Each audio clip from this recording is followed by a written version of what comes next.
Lorsque l'on effectue une étude statistique et que l'on regarde deux variables quantitatives en même temps et que l'on veut représenter dans le fond la distribution des deux variables conjointement à l'aide d'un graphique, on peut procéder à l'aide d'un nuage de points. Alors, ce que je vais faire ici, c'est présenter comment construire un nuage de points et puis on va regarder quelques caractéristiques que doit posséder ce type de graphique. Première chose ici, j'ai une petite mise en situation. Alors, j'ai dans le fond des étudiants d'un certain cégep à une certaine session. Ici, je peux peut-être écrire la taille de mon échantillon. J'avais 1488 étudiants ou 1488 unités statistiques. Et ici, j'ai un bout de mon tableau. Bien entendu, le tableau se continue. Ça ne sert à rien de présenter le tableau au complet. Alors, dans mon étude, il y avait, entre autres, ces deux variables-là. Donc, le nombre de cours auxquels mes étudiants étaient inscrits, ainsi que le nombre d'heures de travail rémunérées par semaine, donc un nombre d'heures moyen. Comme je suis en présence de deux variables quantitatives, ce que je pourrais faire, c'est, je pourrais me dessiner un système d'axes. Okay? Et pour représenter graphiquement mes variables, dans le fond mes données, mes séries statistiques, ce que je pourrais faire, c'est prendre, par exemple, bon, il y a une personne ici qui m'a répondu 5 cours et 29 heures de travail rémunéré, donc d'aller placer le point 5,29 dans le plan cartésien qui est ici, et faire ça pour toutes les unités statistiques, c'est-à-dire pour chacune des lignes de mon tableau. Là, il y a une question qu'il faut qu'on se pose, c'est, par exemple, si je prends la première personne, le premier étudiant m'a répondu 5 cours et 29 heures de travail, est-ce que je mets le point 5,29 dans le plan cartésien ou je mets le point 29,5? En fait, où est-ce que je mets le 5? Est-ce que je le mets ici sur l'axe des X ou je le mets ici sur l'axe des Y? Et même question pour le 29. Donc, il y a une façon assez simple de déterminer où va chacune des variables. Alors, la question qu'on doit se poser, c'est laquelle des deux variables est la variable dépendante et laquelle des deux variables est la variable indépendante.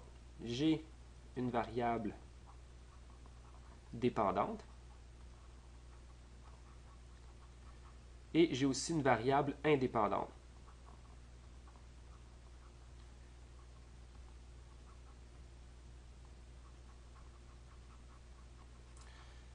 Alors, je vais identifier mes deux variables. La variable indépendante, donc ça serait celle qui influencerait l'autre. Bon, on pourrait dire que le nombre de cours va influencer sur le nombre d'heures de travail rémunéré. Par exemple, si j'ai beaucoup de cours, j'ai peu de temps pour le travail. À l'inverse, si j'ai peu de cours, il est probable que j'aie plus de temps pour travailler. Donc, en fait, ça se pourrait que je décide de travailler plus. Alors, ma variable indépendante, ça serait le nombre de cours, c'est-à-dire c'est celle-ci qui influencerait le nombre d'heures de travail. Alors, la variable dépendante, celle qui se laisserait influencer, ça serait plutôt celle-ci, le nombre d'heures de travail. La variable indépendante, on va la nommer x et la variable dépendante, on va la nommer y. Alors ici, j'aurais ma variable x majuscule, et ici, j'aurais ma variable y majuscule. Ça veut dire que dans mon nuage de points, cette variable-ci va venir à l'horizontale. Donc ici, j'aurais le nombre de cours. Et en Y, j'aurais plutôt le nombre d'heures. Je vais peut-être plus écrire ici le nombre d'heures. Je n'écrirai pas au complet.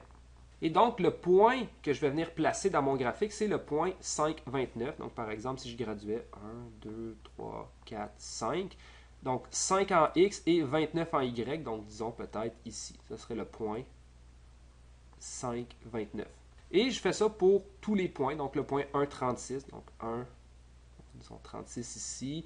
Le point 5,23. Donc, 5 est ici. 23, bon, disons qu'il est ici. Et ainsi de suite. Et je place tous les points. Bon, ici, c'est un tableau partiel, mais ici, dans mon exemple, j'avais 1488 unités statistiques, donc mon nuage de points comporterait 1488 points. Alors, là, ce que je vais faire, c'est que je vais présenter un nuage de points complet fait avec Excel, puis on va pouvoir regarder les caractéristiques de celui-ci. Alors voilà le nuage de points pour les deux variables qui sont ici, le nombre de cours et le nombre d'heures de travail rémunérées. Ma variable indépendante ici, le nombre de cours, et la variable dépendante qui est le nombre d'heures de travail. Sur le nuage de points, dans le graphique, on retrouve ces deux noms de variables sur chacun des axes. Alors toujours à l'horizontale, la variable indépendante. Alors bien important d'indiquer le nom de la variable. Donc ici, j'indique que c'est la variable indépendante qui va en bas. Donc on indique toujours le nom de la variable et puis on gradue de façon adéquate. Dans l'exemple que j'avais ici, si on avait la série statistique au complet, on verrait que la plus petite valeur obtenue était 1 et que la plus grande était 9. Donc c'est pour ça que ma graduation va de 1 à 9. Alors ça, c'est ma variable indépendante ou ma variable x. Sur l'autre axe, eh bien, j'ai ma variable y qui est la variable dépendante. Alors, même principe, on nomme la variable et on gradue de façon adéquate afin de couvrir l'ensemble ici des données de la série statistique. Donc, quand on effectue ou quand on trace un nuage de points, c'est toujours la même façon, toujours la même disposition. La variable indépendante vient en bas à l'horizontale et la variable dépendante vient à gauche ici à la verticale.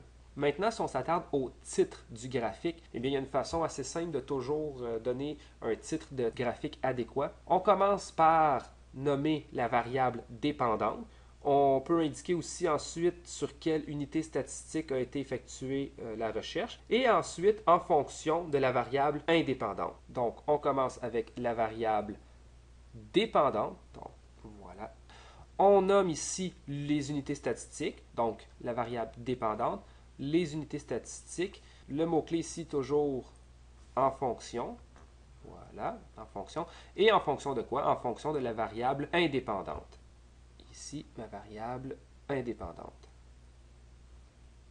Donc, voilà, ici, variable indépendante.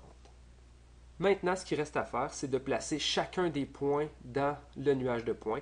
Donc, par exemple, première unité statistique m'a répondu 5 cours, 29 heures. Alors, à 5 et à 29, donc, bon, peut-être ici, à 5, 29, je vais mettre un point. À 1, 36, 1 et 36, donc peut-être celui-ci ici. Et on met les 1488 points de cette façon.